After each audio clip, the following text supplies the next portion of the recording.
यही नहीं, वो सभी ऐश्वर्यों से पूर्ण है। आजकल क्या हो गया है, ये क्यों महत्वपूर्ण है? आजकल भारत में हर एक किनारों में आपको भगवान के अवतार नजर आ जाएंगे। कोई आदमी जो है हाथ के अंदर में दिखाएगा, देखो कुछ नहीं है, अभी देखो गोल्ड आ गया, ले लो। तो हम लोग चकित हो जाते हैं, अरे भाई कुछ तो सिद्धि है इसके अंदर में। लोग इसको, जो इतने सारे लोगों की भीड़ लगती है यहाँ पर, ये जरूर भगवान का अवतार होगा। इस प्रकार से हम लोग सोचते हैं।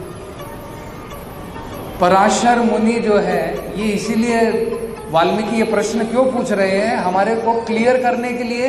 राम कोई ऑर्डिनरी व्यक्ति नहीं है। इससे पहले कि हम लोग रामायण पढ़ें, पहले समझ लो राम ऑर्डिनरी नहीं है, आम व्यक्ति नहीं है। वो स्वयं साक्षात परम सत्य भगवान है। पहले ये हमें समझाना चाहते हैं, नहीं तो राम कथा पढ़ने का फायदा नहीं है। अगर हम लोग सोचे कि राम भी हमारी तरह के थे, वो भी हमारी तरीके से जो है दुखी थे, सीता के पीछे भागे भगवान, इस प्रकार से नहीं है। भगवान की कथा, भगवान कौन है पहले ये समझना है। तो ये जो है राम जी के बारे में बताते हैं, षड ऐश्वर्य पूर्ण है। तो ये जो भगवान की जो डेफिनेशन है बड़ी सुंदर है। आप भी अपने जीवन में समझ लीजिए। अगर कोई अपने आप को भगवान कहता है, भगवान का अवतार कहता है, ये डेफिनेशन में फिट होना चाहिए। शास्त्रों में उसके बारे में वर्णन होना चाहिए। जैसे राम के बारे में शास्त्रों में वर्णन है, कृष्ण के बारे में शास्त्रों में वर्णन है, कलयुग में आने वाले अवतारों के बारे में शास्त्रों में वर्णन है। कल की जो अभी आए नहीं है, कलयुग के एंड में जो आने वाले हैं, उनका भी वर्णन है। तो ये हमें जो है सही प्रकार से समझना है, भगवान की डेफिनेशन क्या है। पराशर मुनि भगवान की डेफिनेशन बताते हैं। वो कहते हैं, ऐश्वरस्य समग्रस्य वीर्यस्य यशस श्रियाः ज्ञान वैराग्यश्चैव शन्नम भग इतिंगण।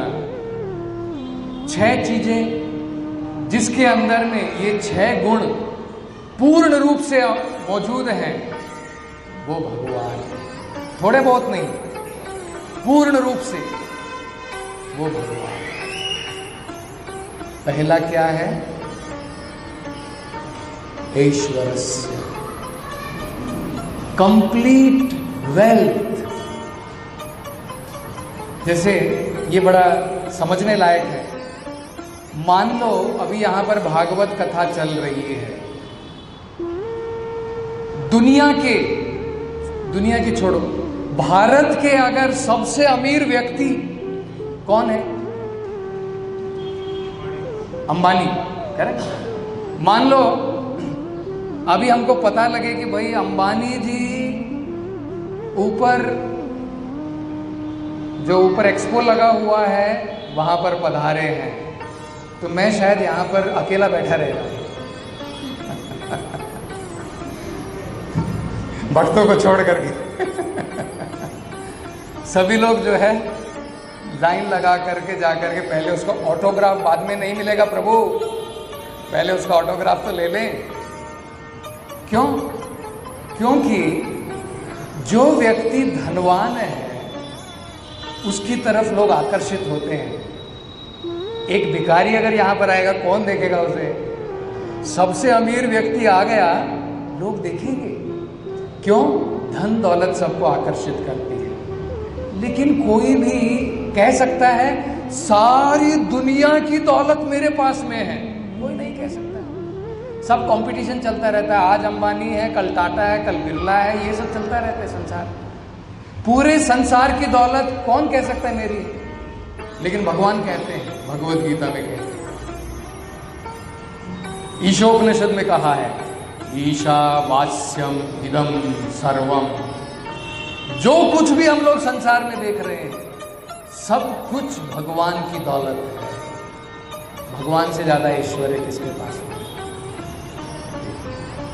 भगवान कृष्ण जब द्वारका में थे उन्होंने अपना ऐश्वर्य दिखाया।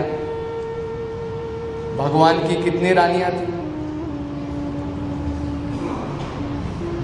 करेक्ट। जितनी रानियां थी भगवान ने अपने आप को उतने भगवान ने विस्तार किया।